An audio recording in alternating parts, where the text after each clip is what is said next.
লিসবনে ভক্তদের এক মহাকাব্যিক ম্যাচ উপহার দিল বার্সেলোনা।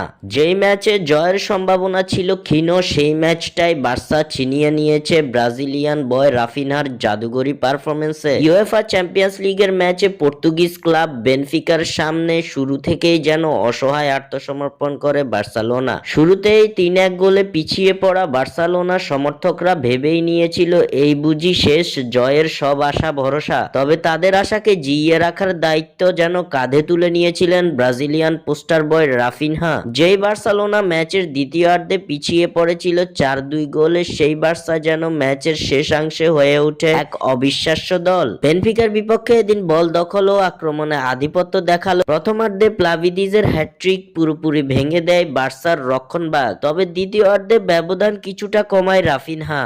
3-2 গোলে চলতে থাকা ম্যাচে নিজেদের জালে বল জড়িয়ে বিপদ বাড়িয়ে দেন বার্সার উরুগুয়ান ডিফেন্ডার আরাউহো। এরপর দ্বিতীয়বারের মতো পেনাল্টি থেকে গোল করেন রবার্ট লেভানদস্কি। এরপর ম্যাচে সমতা টানেন বার্সার এরিক গার্সিয়া। তবে নিজের জাদুটা বোধহয় ম্যাচের শেষাংশের জন্য রেখে দিয়েছিলেন ব্রাজিলিয়ান রাফিনহা। অতিরিক্ত সময়ে নিজেদের অর্ধ থেকে বল পেয়ে কাউন্টার অ্যাটাকে নজর কাড়া গোলে রোমাঞ্চকর রাতের এক মহাকাব্য লিখেন রাফিনহা, যার ফলে নাটকীয় 9 গোলের ম্যাচে 5-4 গোলের জয় তুলে নেয় কাতালান ক্লাবটি।